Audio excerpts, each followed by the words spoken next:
आदिम तीर्थंकर प्रभो आदिनाथ मुनिनाथ, आदि व्याधि अगमंड मिटे तुम पद में मम मात।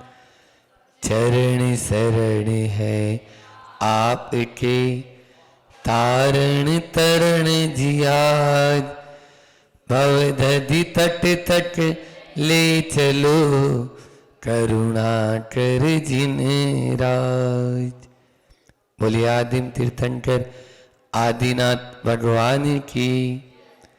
मूठ माटी रचयिता आचार्य गुरुवर विद्यासागर जी महामुनिराज की। परम पूज्य मुनि श्री ईश्वर दुर्लभ सागर जी महाराज की। कल स्पर्शन इंद्रिय, रसना इंद्रिय और घ्राण इंद्रिय के माध्यम से जो माटी है उस माटी को शिल्पी अपने पांवों से रौंदना चाह रहा है, लेकिन एक भी इंद्रिय और उसका मन माटी को रौंदने के लिए पांव को इशारा नहीं कर रहे हैं। आगे भी और देखो, अभी तो दोनों मौन हैं। कौन बोलो? और हाँ, बहुत अच्छा, बजाओ ताली उनके सम्मान में। इतना अच्छा जवाब दिया कि माटी भी मौन है, शिल्पी भी मौन है, और वह एक एक इंद्रियों के संकेत को देख रहा है। वे सब भी अपना मुंह मोड़ लेती है कि हमें पांव को माटी से नहीं रौंदना, माटी को पांव से नहीं रौंदना है। आगे नासा भी अपने आप को मरोड़ लेती है। बाल भानु की भांति विशाल भाल की स्वर्णाभा को कुंदित भंडित होती देख शिल्पी की दोनों आंखें अपनी ज्योति को बहुत दूर भीतर भेजती है और द्वार बंद कर लेती है।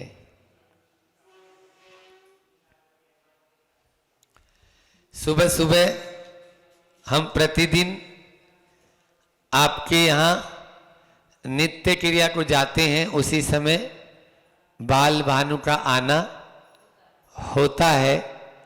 जब गुरुजी के साथ विहार करते थे तो इन दिनों में प्रातःकाल 5 सवा 5 बजे विहार शुरू हो जाता है, तो तुरंत सूरज भी आता है और जो बाल भानु होता है उसको देखते हैं, एक टक देखते रहते हैं, जिसे त्राटक बोलते हैं। क्या बोलते हैं? एक टक उस सूरज को बिना पलक झपकाए।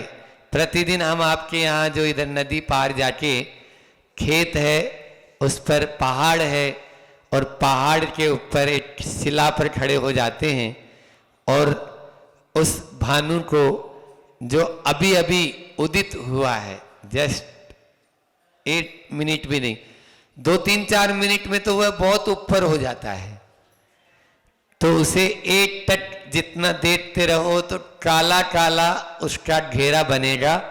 आपकी आंखों से भी कुछ कुछ पानी निकलेगा।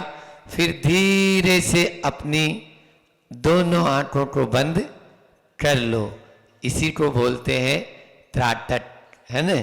और आपके जो दीपक होता है, घी का दीपक, तेल का नहीं, उसके माध्यम से भी यह त्राटक किया जाता है।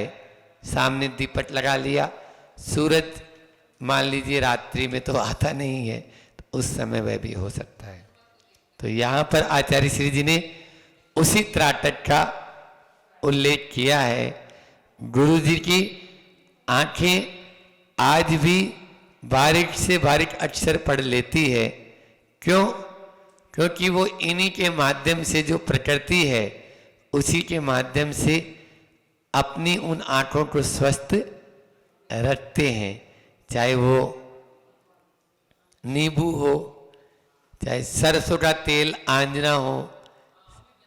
सरसों के तेल से भी कुंडलपुर में बताया होगा, तो काजल की तरह उसको लगाना, उसमें भी बहुत तेज। आप लोगों ने देखा होगा जहाँ सरसों से तेल निकाला जाता है, वहाँ पर यदि जाते हैं तो तुरंत आंखों में एक झाल जैसी आती है।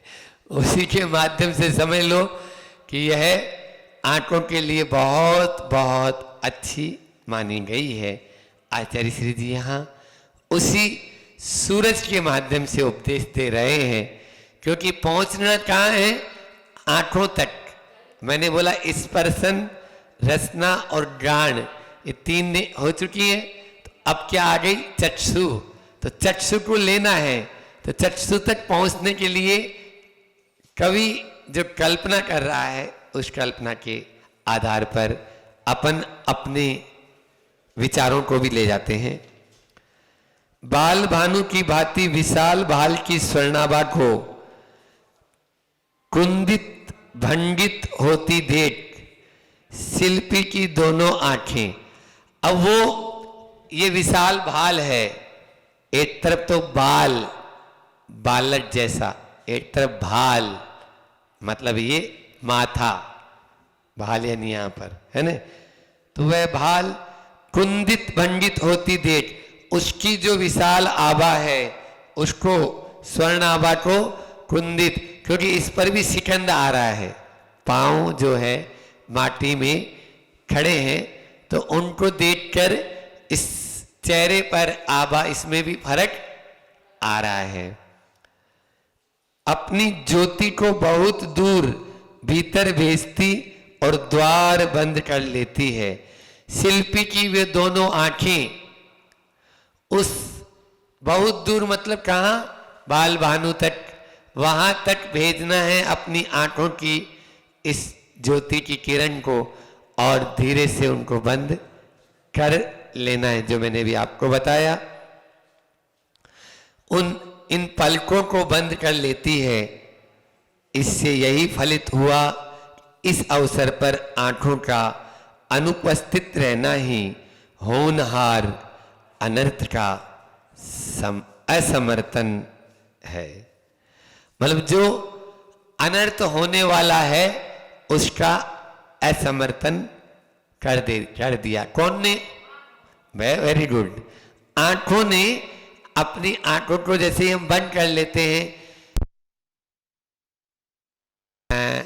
आपने देखा था कि द्रौपदी का चीर हरण हो रहा है, उस समय भीष्म पितामह भी बैठे हैं, द्रोणाचार्य भी बैठे हैं, धृतराष्ट्र की तो आंखें थी नहीं तो कोई नहीं, तो वो लोग सब बैठे हैं, तो अपनी आंखों को, गर्दन को, सबको बंद कर लेते हैं, गर्दन झुका लेते हैं, आंखें बंद कर लेते हैं कि अब क्या होगा। तो ये असमर्थन, होनहार अनर्थ होने वाला है, उसका आंखों को बंद करके हम असमर्थन जताते हैं। जब हमसे कोई, जैसे कोई गलत हो रहा है तो देखा नहीं जाता, तो अपन तुरंत यूं आंख मुंह मोड़ लेते हैं। और जैसे कांटा कोई का निकालना है तो कहा जाता है ना, हालांकि वो अनर्थ नहीं है, लेकिन उसमें जो दर्द होना है वो, तो बोले आंखें बंद करो और उधर मुंह डाल लो। तो ये भी एक तरह से जो वहां पर एक बहुत बड़ी घटना घटने वाली है, उसके लिए आपको सतर्क कर दिया। तो होन आर अनर्थ का असमर्थन है। ये आंखें भी बहुत दूरदर्शिनी हैं। हाँ, ये आंखें बहुत दूरदर्शनी है। थोड़े में यूं कहूं, शिल्पी के अंग अंग और उपांग उत्तमांग तक उसी पथ के पथिक बने हैं, जिस पथ के पथिक पद बने हैं। मतलब सब है। तो ये आंखें, आचार्य श्री जी का हाइकू है। आंखें, आंखों पर कई हाइकू है उनके। आंखों से आंखें ना मिले तो भीतरी आंखें खुलती। आंखों से आंखें ना मिले तो भीतरी आंखें खुलती। सारा कमाल इन आंखों का है। बस आंखों ही आंखों में इशारा हो गया। वही आंखें ये हमारी, हमें संसार में भटकाने वाली सबसे ज्यादा है। इसीलिए आचार्य श्री जी हमेशा अपने नेत्रों को नीचे रखते हैं। थर्ड बटन सी एक आता है ना, थर्ड बटन मतलब ये तीसरा जो बटन है ना, यहाँ पे तीसरा बटन होता है, पहला दूसरा तीसरा आप लोग लगाते हैं ना, तो तीसरे बटन की ऐसे नासा दृष्टि, हमारे यहाँ पर भगवान जो है वे नासा दृष्टि रहते हैं, जो गुरु हैं वे। तो ये बहुत दूर का देख लेती हैं आंखें। तो इसलिए शिल्पी के, अब थोड़े में यूं कहूं, बस वो वहां तक हो गया इंद्रियों का, कि अंग अंग और उपांग उत्तमांग तक, मतलब सब कुछ एक ही बात का समर्थन कर रहे हैं कि पांव माटी में, माटी को न रौंदे। क्या समर्थन कर रहे हैं? हाँ, उसी पथ के पथिक बने हैं, जिस पथ के पथिक पद बने हैं। पद, पांव उसको रोनना नहीं चाह रहे थे, तो बस सब उसी के बने हैं, इसीलिए। और यहां पर दूसरा श्लेषालंकार यदि लगाएंगे तो यहां पर यह भी ले लेंगे कि जो एक बार समर्पित हो जाता है, हमें रास्तों की जरूरत नहीं है, हमें तेरे चरणों के, ठीक है ना। तो इन दो लाइनों को पढ़ो, आपको वो अर्थ भी निकल जाएगा। उसी पथ के पथिक बने हैं कौन? अंग उपांग उत्तमांग, सब अंग भी, उपांग भी और उत्पांग ये माथा भी, ये सब उसी पथ के पथिक बने हैं, जिस पथ के पथिक गुरु ज्ञान सागर जी के चरण, आचार्य श्री जी के चरण बने हैं। उसी पथ पर अपन भी आगे बढ़ते चले जा रहे हैं। अपनी इंद्रियों को वहां पर काम में लाने की जरूरत नहीं है। समझ में आया? इस सारी बात का कंक्लूजन थोड़े में यूं कहूं, आचार्य सिंह क्या बोला? देखो 88 शब्द, देखो 88 लाइन, देखो अपन बोलते ना इन शॉर्ट, इंग्लिश में क्या बोला? In short.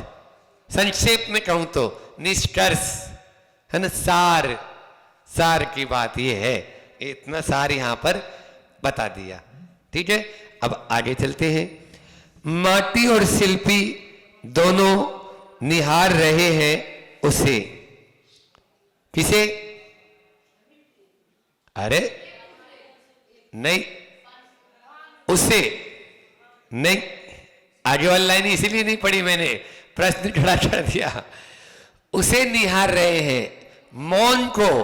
दोनों मौन है ना, दोनों के बीच में कौन है? कौन? मौन। दोनों के बीच में कौन खड़ा है? मौन। समझ में आया? हाँ, इसे तुकबंदी बोलते हैं।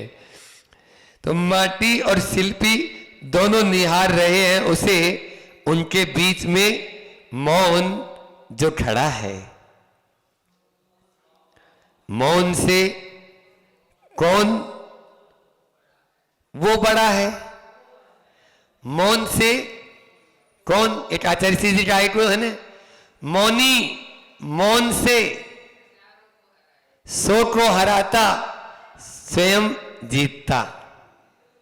मौनी मौन से, मौनी मौन से हजारों को हराता स्वयं जीतता, 1000 आएगा 100 नहीं, क्योंकि 7 अक्षर बनाने ना अपन को, हजारों को हराता, 3 और 3 6 और 1 7 बीच वाले, स्वयं जीतता 5, मौनी मौन से 5, 5 और 5 10 और 7 17, ये 17 अक्षर में पूरा भर दिया है। कौन ने? आचार्य श्री जी। यहां पर भी वही चर्चा चल रही है, हाइकू तो अभी बने, ये 40 साल पुरानी बातें हैं, समझ में आ रहे? आचार्य श्री जी के जितने हाइकू हैं मैं तो जानता हूं कि 600 हाइकू में से 400 से ज्यादा हाइकू तो मूठ माटी में है, ज्यादा ही होंगे क्योंकि सारे हाइकू का जो सार है यहीं से गया और फिर आचार्य श्री जी ने उसको और दूसरे रूप में प्रस्तुत कर दिया है।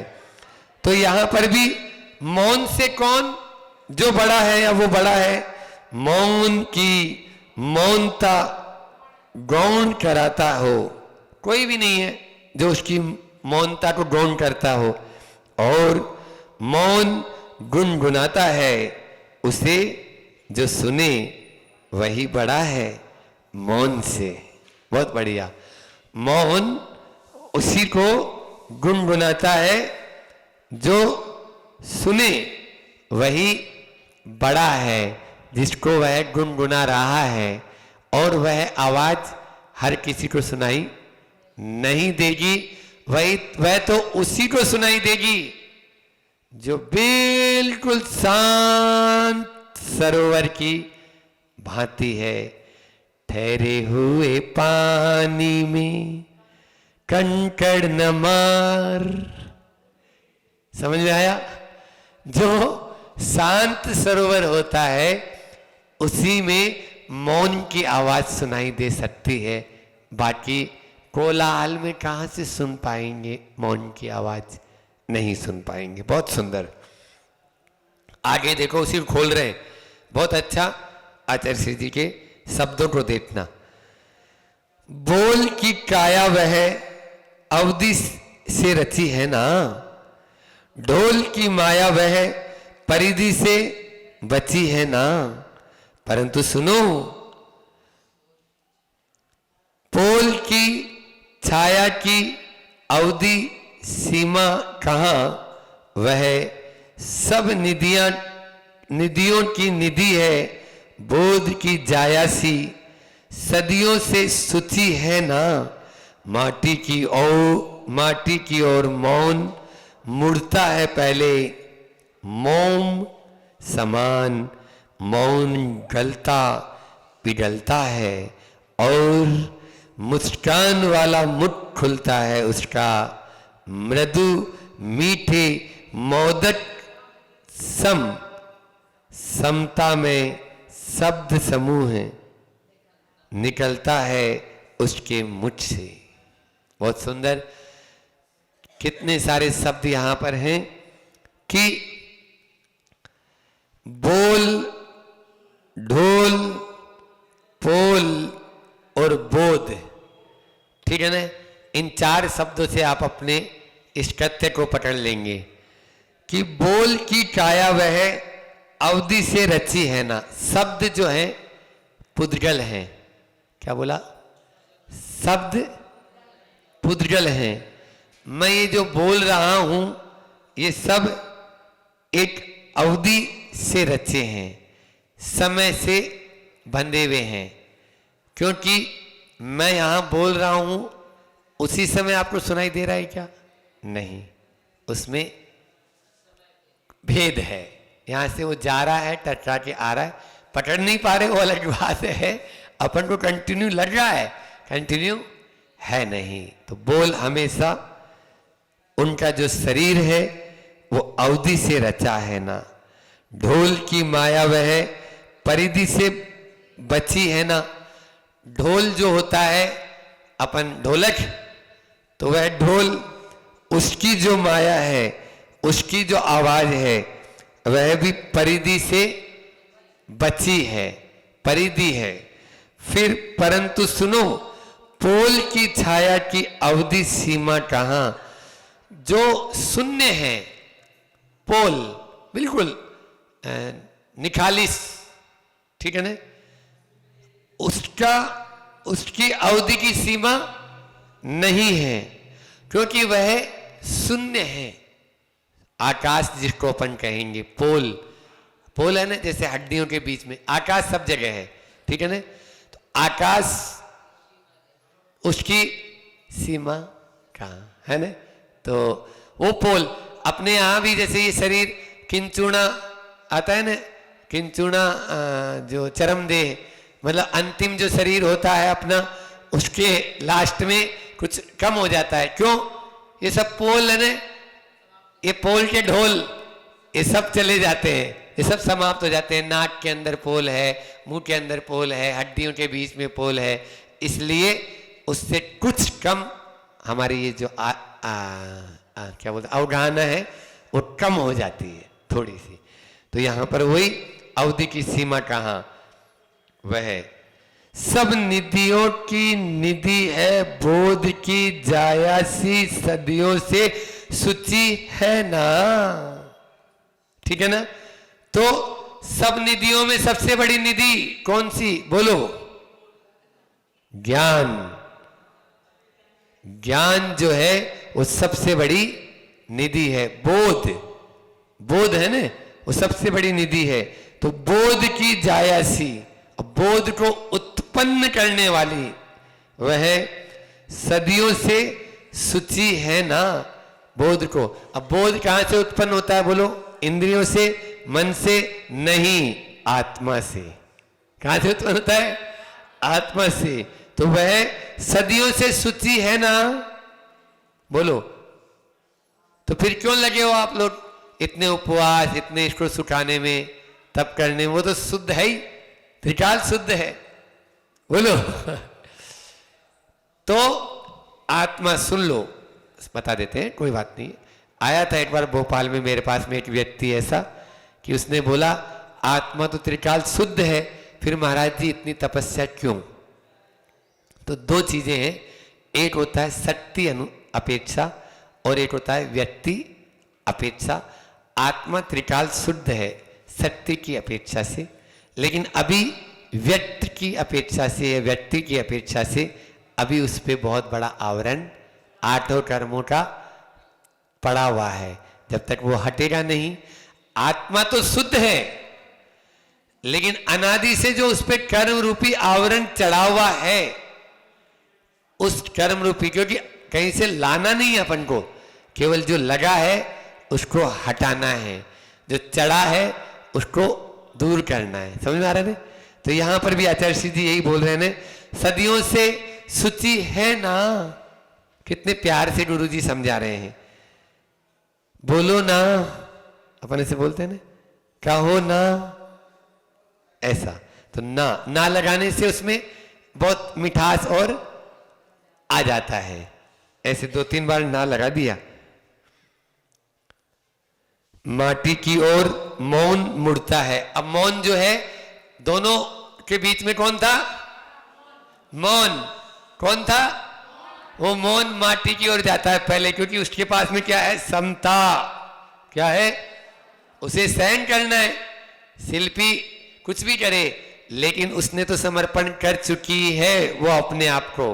तो इसलिए यहां पर मौन गलता पिघलता है, उस मोम के समान माटी के उस वातावरण को देखकर, उसके समर्पण को देखकर, उसकी समता को देखकर पिघल जाता है। कौन? मौन, है ना। और वैसे भी पर की पीड़ा में मोम सा पिघलना है साधना, बाना नहीं जीवन को बदलना है साधना, है ना। ये बाना नहीं, ये वेश नहीं, पाना नहीं। आप पाना बोलते हो वहां पर कि पाना नहीं जीवन को बदलना है साधना। पाना शब्द नहीं है वो, बाना नहीं जीवन को। बाना वेश, बाना बोलते हैं ना। तो ये केवल नग्न दिगंबर वेश हो जाना, ये साधना नहीं है। भीतर से जब तक परिवर्तन नहीं आएगा, तब तक आपकी साधना नहीं कहलाएगी। तो यहां पर भी गुरु जी कह रहे हैं कि मौन के समान मौन गलता पिघलता है और मुस्कान वाला मुठ अब खुलता है उसका। कैसा? ऐसे कड़वा कड़वा नहीं, कोमल कोमल, ऐसा नहीं पत्थर जैसा 15-20 दिन के लड्डू हो जाए अभी गर्मी में देखो, और सूटने वाले किसी के ऊपर मारो तो उसका सिर फूट जाए। हाँ, हम जब गृहस्थ अवस्था में थे तो दादी के लड्डू 2-3 महीने तक खाए थे, तो बाद में वो दांतों से नहीं टूटते थे तो उनको पत्थर से चूरा करके खाते थे। सुन रहे हो नहीं सुन रहे हो? हाँ, देसी घी के पहले बनते थे अच्छे बढ़िया, अब पहले इतनी समझ नहीं थी ना, तो इसलिए तो यहाँ पर भी मृदु यानी कोमल, मीठे यानी अच्छे अच्छे बढ़िया मीठा मिठासपन, मोदक सम शब्द जो है निकलते हैं, समता में शब्द समूह निकलता है उसके मुझ से। कौन के मुझ से? बहुत बढ़िया, ध्यान से पढ़ रहे हो आज तो। अरे माँ माटी, शिल्पी के विषय में तेरी भी आस्था अस्थिर सी लग रही है, यह बात निश्चित है कि मतलब अभी भी वो मौन जो है ना वो छेड़ रहा है। अब उंगली करना बोलते हैं इसको, क्या बोलते हैं? कोई को उंगली करते हैं, वो उंगली कर रहा है। कौन? मौन। उसको मतलब उसको चिढ़ा रहा है, छेड़ रहा है। कौन को? माटी को। शिल्पी के विषय में तेरी आस्था, जबकि वो तो समर्पण कर चुकी है, तभी तो वहां से यहाँ तक आई, और अभी भी वो तो कह रही है कि तुम तो चलाओ मेरे ऊपर पाँव, है ना, सब कुछ सह रही है वो तो। लेकिन फिर भी ये मौन जो है ना, ये परीक्षा ले रहा है उसकी कि अभी भी तुम्हारी आस्था श्रद्धा अस्थिर सी लगती है। हाँ, क्योंकि मौन दो तरह से हुआ जाता है, समझ में आया? एक तो होता है जैसे मान लीजिए मेरी दीदी से भिड़ गई है ना, अब हम दीदी की तरफ देखेंगे भी नहीं, बोलेंगे भी नहीं दीदी से, ये भी मौन हो गया। तो ये वाला मौन जो है ना, ये अस्थिर आस्था है, समझ आ रहा है ना? तो यहाँ पर इसलिए गुरु जी ने बहुत मतलब व्यवस्थित इसको बोलेंगे अपन कि हर चीज को, क्योंकि मौन और वो तो चलता ही रहता है। आपके घरों में तो होता है कि नहीं होता है? सुबह से शाम तक आप ठीक है, आज सुबह सुबह जिस स्टेशन फंस गई, मान लीजिए पिता की बेटे से हो गई, तो बस अब वो दिन भर बेटा नहीं बोले, माँ का बेटी से हो गई तो वो गड़बड़ है, पति की पत्नी से हो गई, पत्नी की पति से हो गई, तो चल रहा है, महीनों तक चल जाता है कई बार। तो एक छत के नीचे रह रहे और मौन, तो ये मौन नहीं।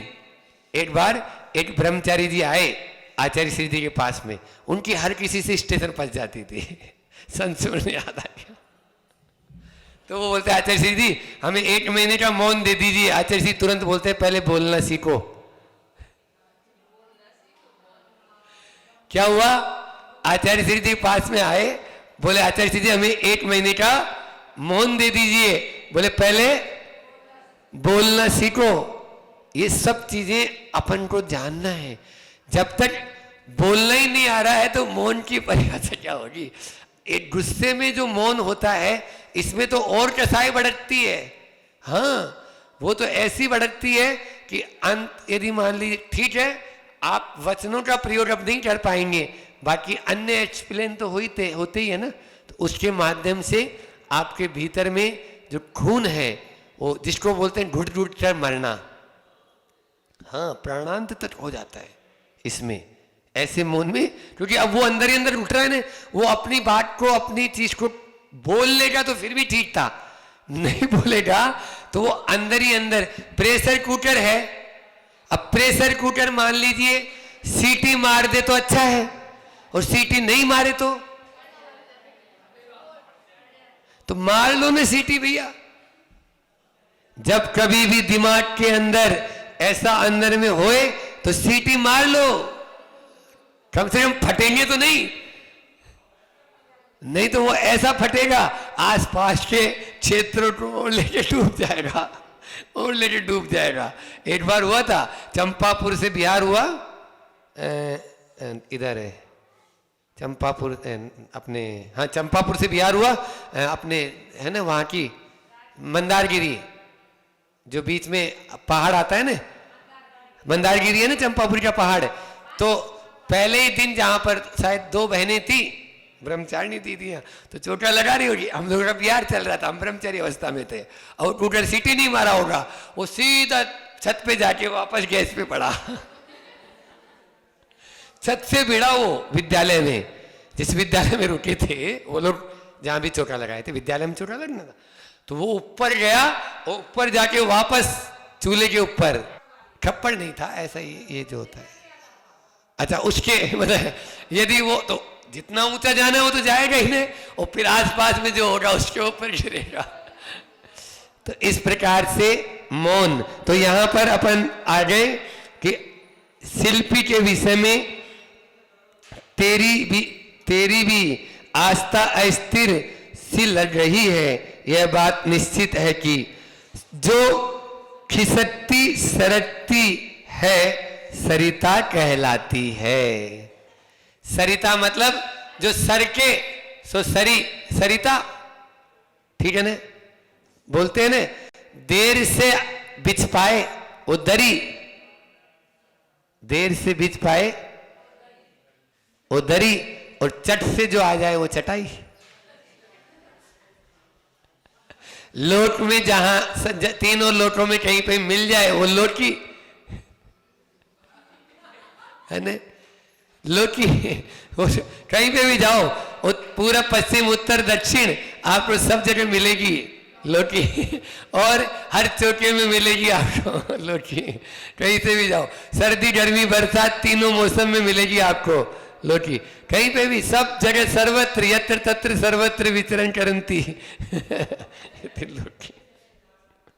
यहां पर भी आचार्य श्री जी शब्दों से खेल रहे हैं, तो सरिता सरकती रहती है, खिसकती रहती है, सो अस्थायी होती है।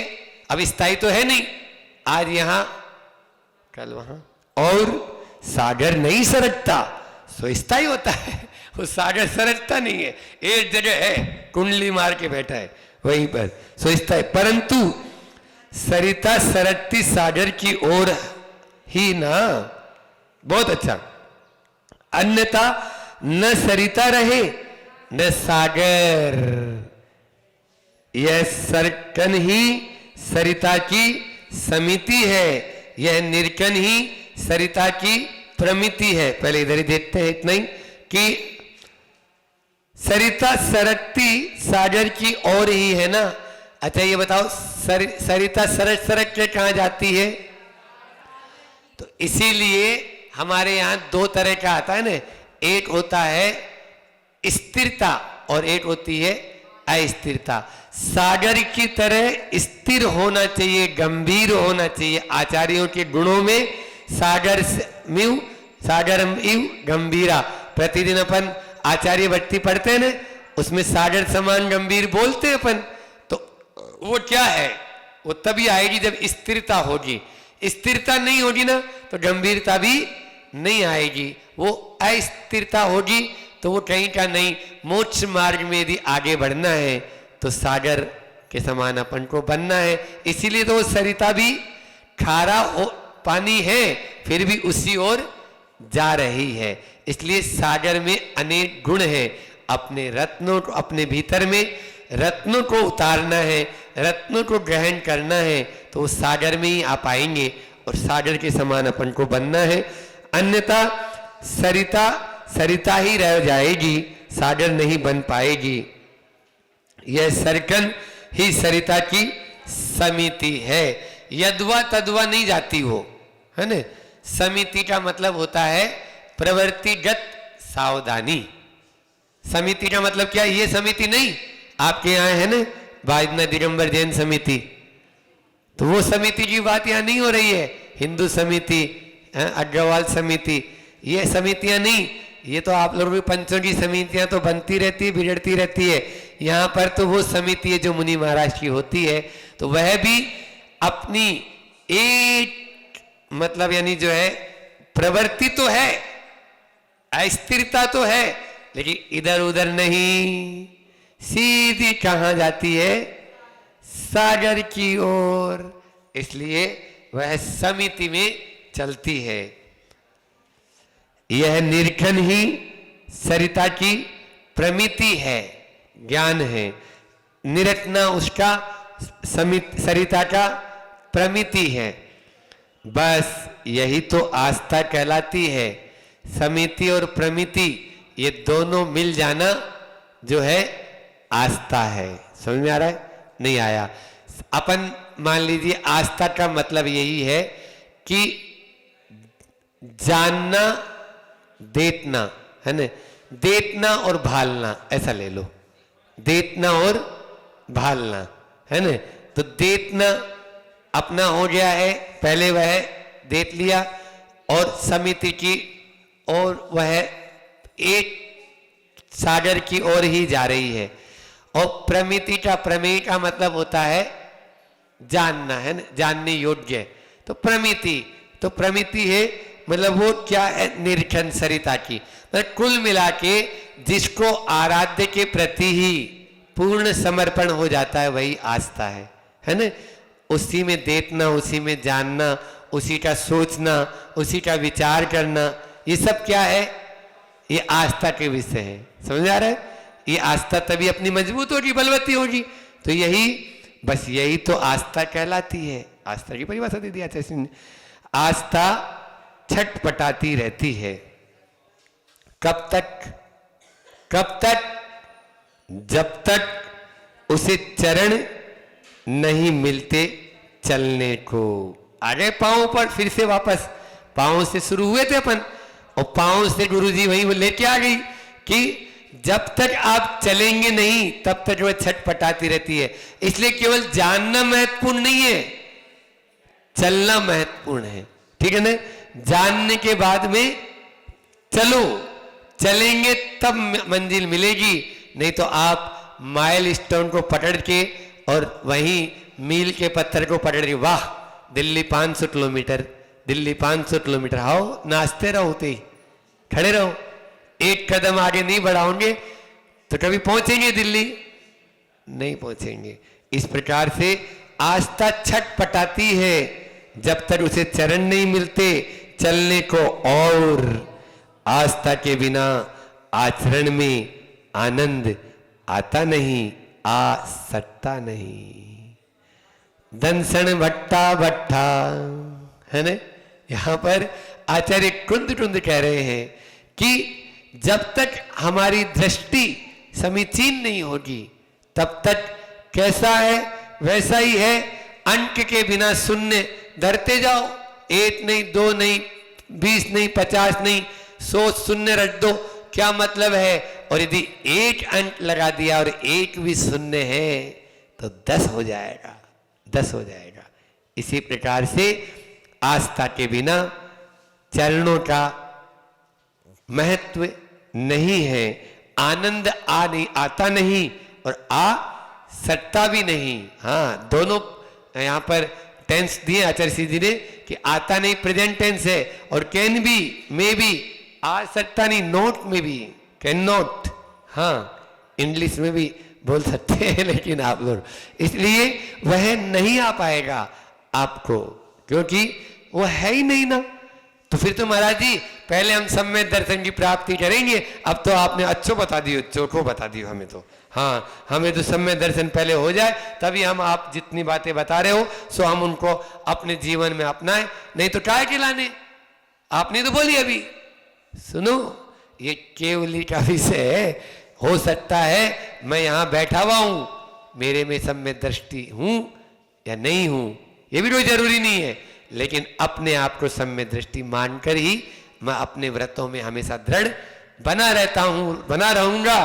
क्यों? क्योंकि यदि मैं ये मानूंगा कि मैं मिथ्या दृष्टि हूं तो वो आगे कभी बढ़ेगा ही नहीं, बढ़ेगा ही नहीं। अब अव्य हूं, है ना, तो क्यों बढ़ेगा? इसलिए ये चीजें अपने चिंतन का विषय नहीं है। समझ में आ रहा है? आप तो आचरण, देखो आचार्य श्री जी और बहुत अच्छी बात कह रहे हैं। फिर क्या बता तो रहे, चिल्ला क्यों रहे हो? हाँ, फिर देखो गुरु जी क्या क्या बोल रहे हैं। आचार्य श्री जी ने बोला फिर है आस्था वाली सक्रियता ही निष्ठा कहलाती है, वह भी बात ज्ञात रहे। हाँ, निष्ठा जब ही आपकी होगी प्रतिष्ठा, यहां पर होने वाली है प्राण प्रतिष्ठा। हाँ, तभी होगी जब होगी आपकी पूरी निष्ठा। अभी आ रहा है इसी में प्राण प्रतिष्ठा का भी।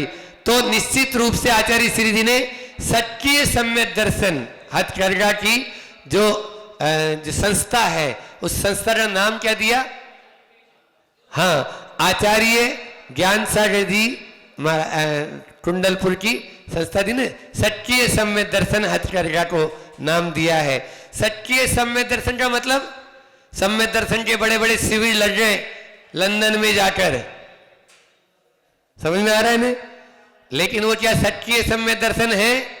नहीं, केली शिविर बोलते हैं, सम्यक दर्शन केली। उसको केली मतलब खूब आनंद वाला, कुछ नहीं है। और सिकरजी में भी लगा ऐसा 2-3 बार में हम जब थे तब वहां पर हर साल लगता है वो। तो उनका आना फ्री, जाना फ्री, खाना फ्री, रहना फ्री, वीआईपी व्यवस्था, 5 स्टार व्यवस्था मिलेगी।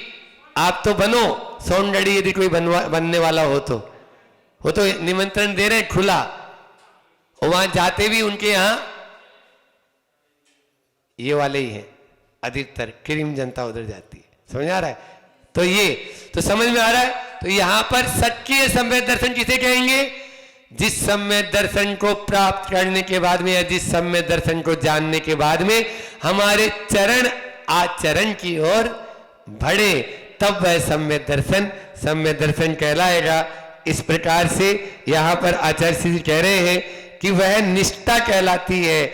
और वह भी बात अपन को ज्ञात रहे, निगूढ़ निष्ठा से निकली निशिगंधा की निरी महक सी बाहरी भीतरी वातावरण को सुरभित करती जो, वही निष्ठा की फलवती प्रतिष्ठा प्राण प्रतिष्ठा कहलाती है। समझ में आ रहा है? जन जन भवि जन के मन को सहलाती सुहाती है वही निष्ठा। क्योंकि फिर वो ऐसा होगा ना कि रात्रि में पानी नहीं पीना चाहिए और खुद रात में मंच पे बैठे हुए हैं, बोतल साइड में रखे हुए हैं, पानी पी रहे, माइक सामने, चित्र है, टेलीविजन सामने, बोलो अब क्या होगा? क्या ये निष्ठा आपके लिए प्रतिष्ठा या प्राण प्रतिष्ठा बन पाएगी? बोलो। हम किसी के ऊपर क्रिटिसाइज नहीं कर रहे हैं, लेकिन ये हो रहा है ना। जब ये हो रहा है तो क्या ये अच्छा है? मंच के ऊपर ही सब काम कर रहे हैं आप लोग, तो ये सही नहीं कहलाता है। इससे तो सामने वाले की निष्ठा भी टूट जाएगी। तो ये निष्ठा सहलाती सुहाती नहीं है, ऐसी निष्ठा नहीं सुहाती है गुरु जी को भी। तो निगूढ़ निष्ठा से निकली निशिगंधा की निरी महक सी, क्योंकि रात्रि में जो फूल होते हैं ना, दिन के उजाले में जो फूल होते हैं वो अलग होते हैं, और यहां पर निशी रात्रि की जो गंध होती है वो निरी महक, वैसी कम महक वाली, बाहरी भीतरी वातावरण को सुरभित करती जो, वही निष्ठा की फलवती प्रतिष्ठा। वही निष्ठा जो है वो प्रतिष्ठा फलवती होगी, वही प्राण प्रतिष्ठा कहलाती है। जन जन भवि जन के मन को सहलाती सुहाती है।